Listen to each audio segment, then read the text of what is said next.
Assalamualaikum dan selamat pagi murid-murid. Hari ini cikgu akan buat imbas kembali mengenai topik pembelajaran kita pada kelas minggu lepas, iaitu 4.1 agama dan juga kepercayaan.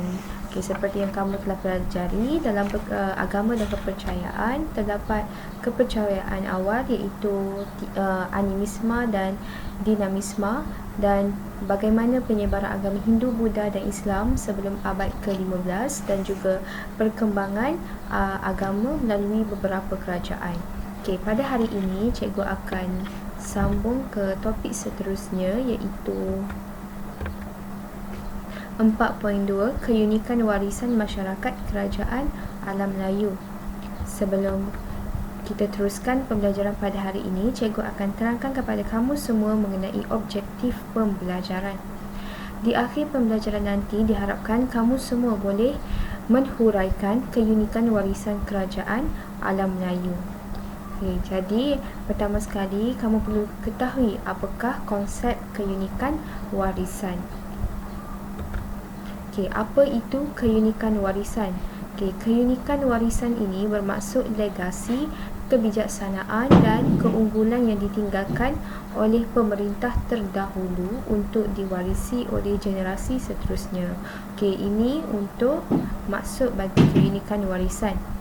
Di sini kerajaan alam Melayu memiliki keunikan warisan seperti terdapat beberapa keunikan warisan dalam kerajaan alam Melayu. Yang pertama adalah sistem pemerintahan beraja, yang kedua kebijaksanaan pemerintah, yang ketiga perkembangan kegiatan ekonomi, yang keempat perkembangan sosio-budaya, dan yang kelima amalan beragama. Tapi pada hari ini cikgu akan sentuh beberapa topik sahaja, iaitu sistem pemerintahan beraja dan juga kebijaksanaan pemerintah. Untuk perkembangan kegiatan ekonomi, perkembangan sosio-budaya, amalan beragama, nanti cikgu akan sambung di kelas seterusnya. Baik murid-murid, cikgu akan pergi dan terangkan satu persatu mengenai keunikan warisan. Yang pertama adalah dari segi sistem pemerintahan beraja. Dalam sistem pemerintahan beraja, keunikan warisan ini kita dapat lihat apabila pemerintah itu mengasimilasikan pengaruh agama dalam pentadbiran. Maksud mengasimilasikan adalah bagaimana pemerintah itu menguasai dari segi pengaruh agamanya dalam pentadbiran. Raja menjadi tonggak utama dalam kerajaan. Kedudukan raja diperkukuh dengan adanya sistem pemerintahan yang dibantu oleh pembesar dan memperoleh ketaatan daripada rakyatnya. Itu merupakan sistem pemerintahan beraja. Di sini dalam sistem pemerintahan beraja, yang pertama adalah dari segi pemilihan raja. Dari segi pemilihan raja, kedudukan raja dan juga gelaran pemerintah. Yang pertama cikgu akan terangkan mengenai pemilihan raja. Pemilihan raja ini berasaskan keturunan dan pembesar mengesahkannya. Keturunan diraja dianggap suci dan berdaulat. Raja dipilih daripada golongan tentera seperti dalam kerajaan Funan dan juga Champa. Wanita keturunan diraja akan dilantik sebagai pemerintah. Sebagai contohnya adalah kerajaan Majapahit. Itu dari segi pemilihan raja. Baik murid-murid, yang kedua adalah dari segi kedudukan raja, di mana semasa pengaruh Hindu dan juga Buddha berkembang, raja ini dianggap sebagai titisan dewa dan mesti dihormati. Maksudnya semasa pengaruh tersebut, raja ini dianggap sebagai orang yang pertama dan orang yang utama, iaitu titisan dewa dan perlu dihormati. Apabila kedatangan Islam di semasa pengaruh Hindu-Buddha tu telah memperkenalkan konsep khalifah, di mana raja perlulah sentiasa ditaati. Mengingkari raja dianggap mengingkari Tuhan, dan perbuatan itu adalah menderhaka. Maksudnya raja ni perlu sentiasa ditaati, dan jika ingkar arahan ataupun arahan daripada raja tersebut dianggap sebagai mengingkari Tuhan dan perbuatan itu adalah sebagai menderhaka. Okey. Yang ketiga adalah gelaran pemerintah. Okey, pengaruh Hindu-Buddha memasyhurkan gelaran raja dan juga maharaja.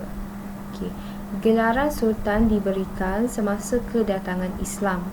Raja digelar menggambarkan kebesaran kuasa seperti raja di gunung dan maharaja di pulau.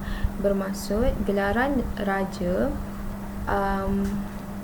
merupakan gelaran sebagai kebesaran kuasa, seperti raja-raja di gunung dan maharaja di pulau.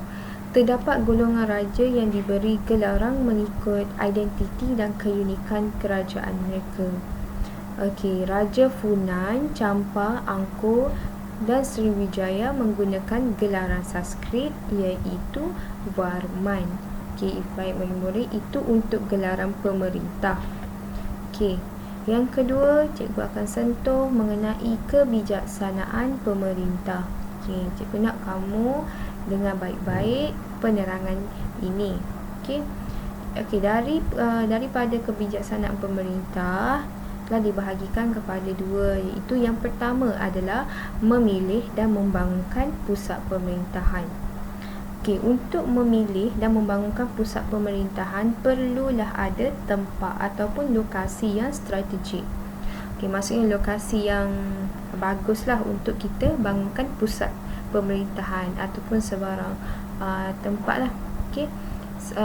Lokasi yang strategik ni sebagai contohnya untuk pusat pemerintahan, pertempatan dan juga pelabuhan, iaitu pesisiran pantai atau lembah sungai. Bila ada lokasi yang strategik, maka wujudlah pusat pemerintahan dan juga pertempatan di situ. Ini menunjukkan kebijaksanaan pemerintah menggunakan alam sekitar dalam perkembangan kegiatan pertanian di kawasan subur seperti lembah sungai. Sebagai contohnya Angkor dan juga Kerajaan Majapahit. Sungai berfungsi sebagai laluan pengangkutan utama. Memilih tempat laluan antarabangsa seperti Pelabuhan Okyo di Funan, Palembang di Sriwijaya. Ini bermaksud bila pemerintah tu memilih ataupun membangunkan pusat pemerintahan di lokasi yang strategik, ini membuktikan bahawa pemerintah tersebut bijak dalam menggunakan alam sekitar. Petunjuk arah. Petunjuk arah juga lokasi yang strategik, iaitu lokasi yang ada petunjuk arah di mana untuk memudahkan pedagang singgah di pelabuhan seperti bukit atau gunung dan teluk. Sebagai contohnya Gunung Jerai, iaitu sebagai mercu tanda kerajaan Kedah. Bukit dan teluk juga membantu dalam pertahanan. Maksudnya lokasi yang strategik, iaitu di bukit ataupun teluk, dapat membantu dalam pertahanan daripada musuh lain. Yang kedua adalah menjalinkan hubungan diplomatik. Dalam menjalinkan hubungan diplomatik, kenapa pemerintah menjalinkan hubungan diplomatik adalah untuk menjamin kemakmuran kerajaan.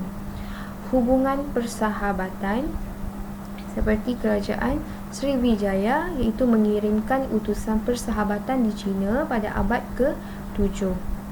Itu merupakan salah satu jalinan hubungan diplomatik di mana Kerajaan Sriwijaya melakukan hubungan persahabatan dengan China dengan mengirimkan utusan persahabatan. Yang ketiga adalah bantuan ketenteraan ataupun senjata. Ini juga merupakan salah satu jalinan dapat menjalinkan hubungan diplomatik dengan bantuan ketenteraan ataupun senjata. Seperti Maharaja Chola, iaitu di India, telah menghantar bantuan tentera ke Sriwijaya dalam menyelesaikan pemberontakan. Itu merupakan salah satu hubungan antara India lah dengan Sriwijaya. Yang keempat adalah jalinan hubungan diplomatik dari segi perkahwinan. Sebagai contohnya, perkahwinan Majapahit iaitu Raden Wijaya dengan puteri kerajaan Singhasari. Okey. Dengan adanya perkahwinan, maka jalinan hubungan diplomatik akan utuh. Okey. Yang kelima adalah hubungan diplomatik sangat penting kerana apa? Dapat memelihara kedaulatan raja, mendapatkan perlindungan, meluaskan jaringan perdagangan dan memperkukuh agama dan budaya. Okey, jadi bila ada hubungan diplomatik ni dapat memberi kesan yang positif lah terhadap kerajaan, terhadap jaringan perdagangan, dan juga dapat perkukuhkan lagi agama dan juga budaya.